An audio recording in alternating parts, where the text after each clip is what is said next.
In this video, we'll be reviewing the settings page with the notifications, advanced, and extras tabs. So notifications are simply the emails that you'll be receiving. You can come in here and turn these on and off, whatever is important to you.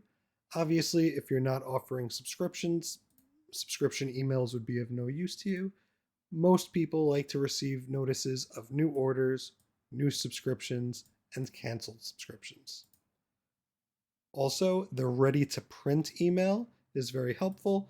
Usually this is just a reminder that your cutoff has been reached and all of your production reports are now up to date with all of your paid orders. And on the very bottom, you could decide which emails get sent to customers. So for example, do you want to send them a delivery today reminder email? And do you want to send them a subscription renewal reminder email? By default, they will automatically be sent an order confirmation email when an order is placed. Next, we'll move to the Advanced tab. So production groups are a way to split our production into smaller categories. So for example, I'll jump over to my production page and I'll click Select Groups. And you see I have different names here or different stations in my kitchen. So if I have multiple chefs in my kitchen, I could assign certain meals to only John, and then I could print out his production group. If you're not going to be using this at all, you can simply disable it and it will never show up. Special instructions. So when you're placing an order for a customer, I'll see the special instructions box. So I'll be able to type something in here like no cheese or no dairy or a certain allergy that this customer might be concerned with this meal. Going back to the Advanced tab, we see we also have the option for store-only special instructions. This is usually preferred because this will allow you to type those instructions in, but your customers will not be able to. Typically, if you leave this enabled for customers, they could be very picky and it'll make your production day very difficult. But it also depends on what kind of company you're running. If you're a smaller boutique private chef sort of company, those kinds of things might be important. If you're looking to scale, you usually want to eliminate all those variations. Stock management will enable a new field on each meal where you could enter how much of it you have in stock. And when that stock runs out, the meal will be disabled. Auto print packing slips is after you place a manual order, do you want the packing slip to automatically be generated into your print preview? By default, as a store, you'll always have access to cash orders.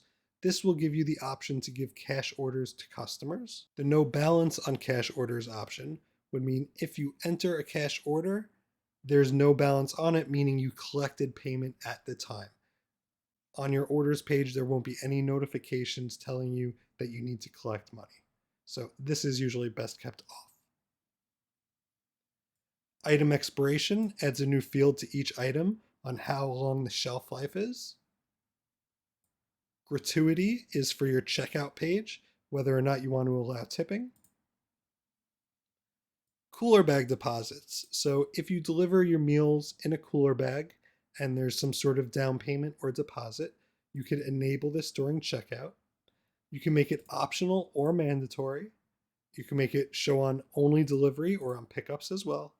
And you can set the amount. After the customer has returned their cooler bag, you can come to your orders page and you'll notice this little icicle icon next to all of these orders. That means these customers had cooler bags. If I was to just pull this up, I'll see I have a button to refund cooler deposit. I can just go ahead and click that and that'll refund the deposit. Next are abandoned cart emails. I would definitely recommend turning these on. So if a customer is logged into their account and they add some meals into their cart, but they do not check out, about 2 or 3 hours later, this will send them a reminder that they should complete their order. Pickup locations. If the customer selects pickup during checkout, you could have multiple locations for them to choose from. You could add as many as you want here, and there's no additional fee for anything like that. Fulfill orders. So order fulfillment is if you want to keep track of what orders have been picked up on your page itself. So let me refresh the page and I'll go to my orders tab. And when I pull up an order, I now have a new button that says mark as fulfilled. So I can come here and mark it as fulfilled, and that'll give this a little green check mark. So basically, if I wanted to look at all of my orders and make sure that they were sent out or picked up, I could have this open it on an iPad or on a laptop, and I can come through and mark them as fulfilled. The next setting will apply fulfillments only to pickup orders. And the last one will enable customer order notes. So basically, for the order itself on the checkout page, can they leave you some sort of message? And finally is the extras page. So these are many features that are a little bit too complex for stores to set up on their own. So you could simply read through these, and if you find one that applies to you and that you would like to try, you could just click the request help button, and that'll automatically let our team know that you're interested in that option, and we'll reach out and explain how it works, and we'll help you to get it set up.